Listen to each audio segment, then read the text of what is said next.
With so many chords out there, it can be overwhelming to know which ones that you actually need to know and the correct order to learn them. Most people just learn random chord grips that have no relationship to each other from chord books and chord charts, when what they really need is a system that connects them logically in an order that actually makes sense. So today, I'm going to show you my 5-level system for learning chords in a way that helps you to understand the relationships between them without complex theory, so you can actually retain them. I've made a free PDF that walks you through all of this, so you don't forget any of it.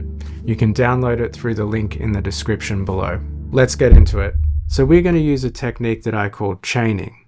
And the idea is that it's much easier to remember a sequence of information rather than just separate bits. Let me show you what I mean.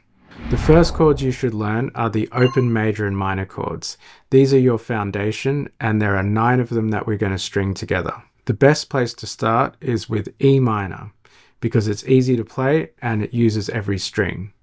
There are many different fingerings for this chord, but we're going to use the 2nd and 3rd fingers, like this.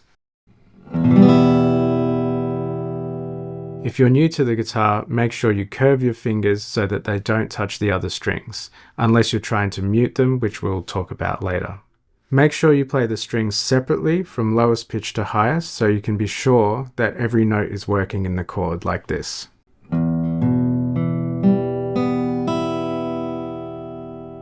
Now hold that chord shape and simply add the first finger. Now you have E major, which we can just call E.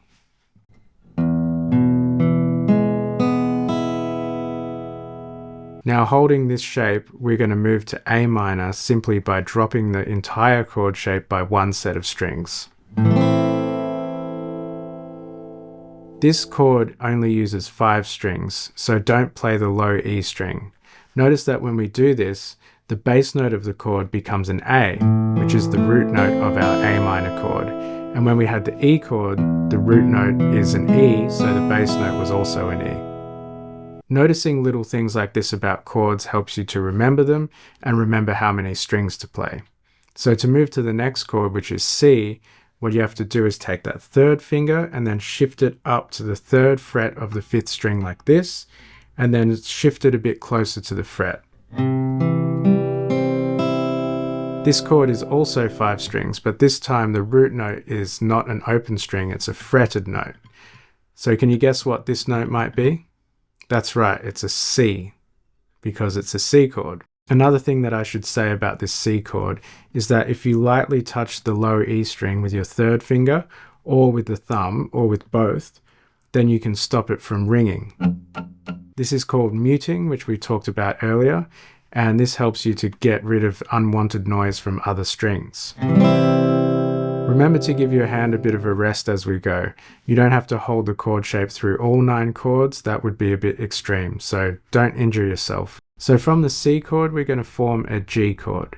This one's a bit of a jump, so we take our 1st finger and 2nd finger, we put them up here like this, and then the 3rd finger goes all the way onto the 3rd fret of the 1st string like this. And this is another one where the bass note of the chord is not an open string, it's a fretted note. So can you guess what that note is there? That's right, it's a G. So from the G chord, we're going to move to our A chord by taking all the fingers 1, 2, 3 and putting them on the 2nd fret like this. How many strings do you think are in this one? That's right, it's 5 strings because this is our A bass note here. So from our A chord, we're going to form a D chord by taking the 2nd and 3rd fingers off for a sec, moving the 1st finger down a string, and then we're going to take our 2nd finger, put it below that on the 2nd fret of the 1st string, and then the 3rd finger reaches over onto the 3rd fret of the 2nd string like this. This one's going to be 4 strings because our open 4th string is a D. It can be really tricky at first to curve that 3rd finger enough so it doesn't touch the high E string. Just keep making small adjustments until it works. I should mention at this point that if you're new to the guitar, don't expect to get every single one of these chords right away. Some of them just take a bit of time for your hands to get used to these positions, especially chord number 9. let's move on to chord number 8, which is D minor. So for D minor, it's not immediately obvious that the D chord and the D minor chord are only one note different from each other. All you need to do is make this note here move back a fret. But in order to do that, we have to completely change our fingering. So what we're going to do is take the second finger, move it up here, then the first finger goes to the first fret of the first string here, and then we're going to use our pinky on the third fret of the second string like this. And again, it's 4 strings because the root note of this chord is a D, which is the 4th string. So now we're up to chord number 9, the dreaded F chord. From D minor, we take our third finger, put it up here, take the pinky away, and then we make a bar out of the first finger like this. This one is 4 strings as well. This one is the hardest of the chords in this level, and I've got a whole video to help you with that. The link is up here. But don't worry, these next chords are actually way easier than the F chord.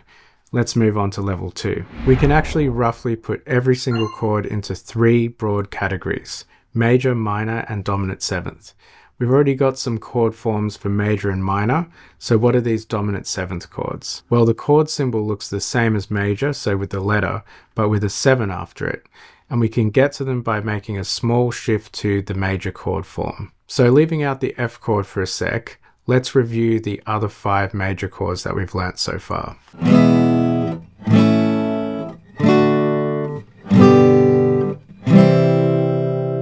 Starting with the E chord, just remove the third finger and you have E7. That's it. Now let's play a simple strumming pattern to connect the 2 chords, going from E to E7 and then back to E again.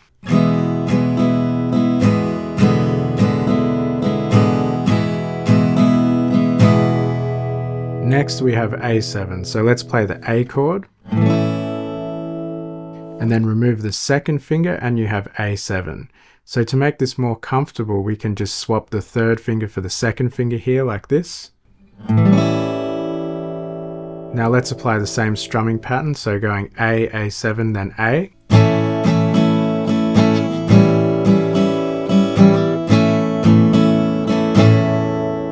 So next with the D7, we play the D chord. So for this chord, even though the notes are almost exactly the same, we have to completely flip our hand position to play it. So it's like with the D chord, it's like an arrow that's going like this. And then you just have to swap your fingers. So second up here, third up there. So they're playing the same notes as before, but different fingers. And then the first finger goes back here like this. So you have an arrow that's kind of pointing that way. Now with the strumming pattern,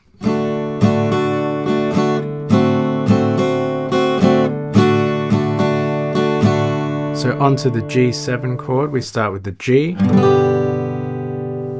And this time we're going to change the fingering of the G chord to make it easier to get to G7. So we swap the fingers and we go second, third, and fourth. This can be tricky if you've never done it before. And there's our G chord like that. To get G7, instead of that pinky on the third fret of the first string like that, you've got the first finger on the first fret like this.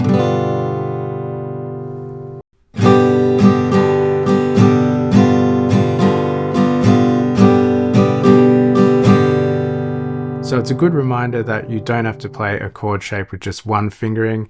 In different situations, it can be better to use a different one. So next with the C7 chord, we play our C chord. And then we add the pinky to the third string on the third fret here. And we get a sort of triangle shape with that part of it. Okay, with the strumming pattern.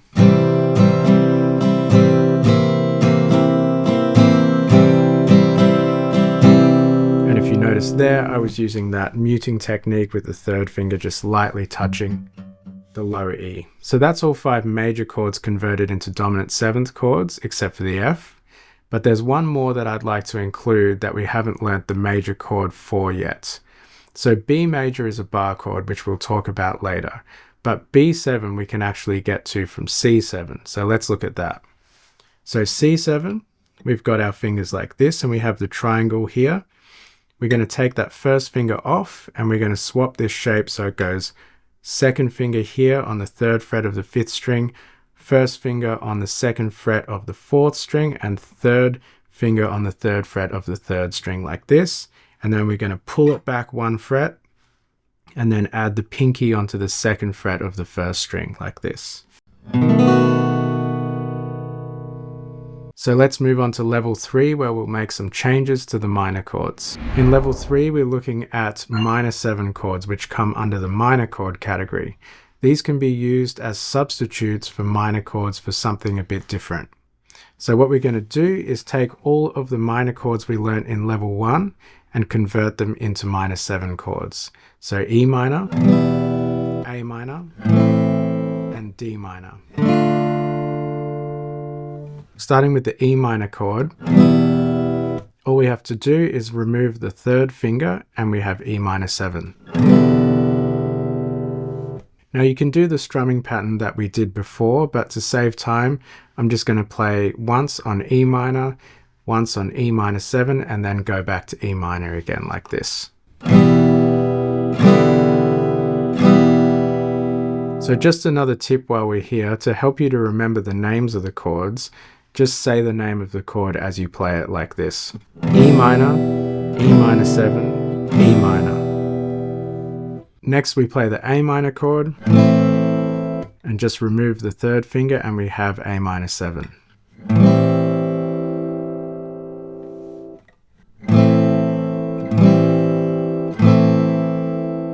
Next play the D minor chord, and for D minor 7 we just remove the pinky and then create a bar like we do for the F chord, and we have D minor 7.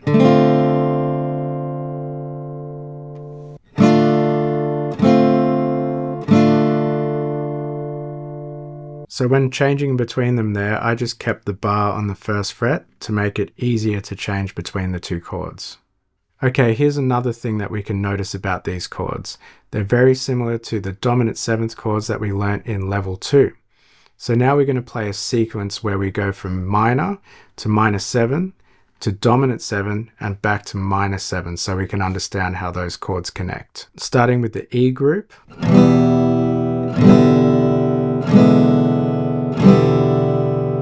Then the A group.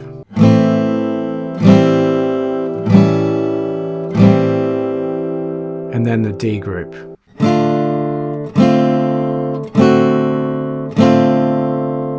And finally, we learnt an extra dominant 7th chord in level 2, the B7. And we can get to B minor 7 by just removing that 1st finger. So now we're going to go B7, then B minor 7, and then B7 again. Okay, we've already covered 19 chords. Hopefully by this point you can see the benefit of chaining them like this rather than just learning separate random chords that have no relationship to each other. And if you're finding this system helpful, don't forget about the free PDF that maps this all out visually. Links in the description. Now let's move on to level 4, where we'll revisit our major chords and convert them into something else. Suspended 4th chords create a kind of floaty, unresolved quality that works really well when played with major chords like we're about to do now. And you can get to these chords by making a small shift to the major chord forms. Let's start with the E chord. Now just add your pinky in front of the 1st finger and you have E sus4. Of course, when playing E sus4, you don't have to keep that 1st finger down, but it can be really useful if you're going back and forth between E and E sus4 chords like this.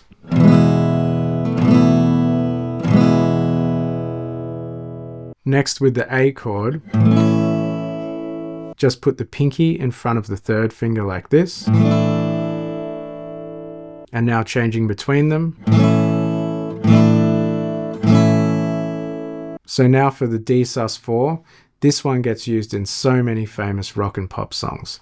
We start with the D chord, like this, and then add the pinky in front of the 2nd finger, like this, and now changing between them. So So now for the G chord, we're going to go to that other fingering we looked at earlier. So instead of 1, 2, 3 like this, we're going to go 2, 3, 4 like that.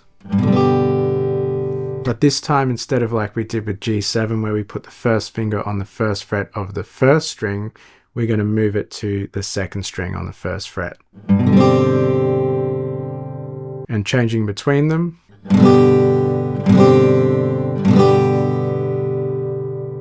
So now for C sus4, we take our C chord and then add the pinky in front of the second finger like this. Now technically for this one, you're not supposed to play the high E string, and changing between them. Right, one more. This one involves the F chord. So we take our F chord and then we put the pinky in front of the second finger like this. And there's our F sus4. Okay, now we have 25 chords. Just one more level to go. In this level, we're going to look at converting major chords into major 7 chords. Let's start with C major. We simply remove the first finger and we have C major 7. Moving on to F. This one's actually a lot easier than F. So we play the F chord. And then we just get rid of the bar, but we leave that first finger on the first fret of the second string. The first string is now open. So much easier than F. Next we have the E chord. The E major 7 is only one note different. We have to move this second fret of the fourth string down to the first fret. But to do that, we need to completely change the fingering. So we're going to go like this. Third finger on the second fret of the fifth string, first finger, first fret, fourth string, and second finger, first fret, third string. Same thing with the A chord. The A major 7 is just one note different. We have to get this second fret of the third string down to the first fret. But to do that, we have to change the fingering a bit. So we're going to move the second finger onto the second fret of the fourth string, and the first finger goes on the first fret of the third string. And again with the D chord shape, we need to get this third fret of the second string down to the second fret. So to do that, we can go 1, 2, 3 like we did with the A chord, but this time on this set of strings. So third string, second string, first string, like that. And if you want to get a bar involved, you can just change that fingering to a bar like this. Okay, for G major 7, we're going to take the G chord shape. We're going to swap it with that 2, 3, 4 fingering. And then we're going to put our first finger this time on the second fret of the first string here. Now remember that B7 chord that we learnt way back in level 2? Well, with one simple shift, we can change that to a B major 7 chord as well. This involves a bit of flipping of the fingers. From here, we're going to take our pinky off, take the third finger and replace it on the second fret of the first string, and then the pinky comes up onto the third fret of the third string. At this point, you might be wondering about bar chords and why we haven't introduced them yet. And the reason is, once you have these chords down, you can actually easily convert most of them into usable bar chords. If you want to see exactly how to do that, click the link up here. Thanks for watching, and I'll see you in the next one.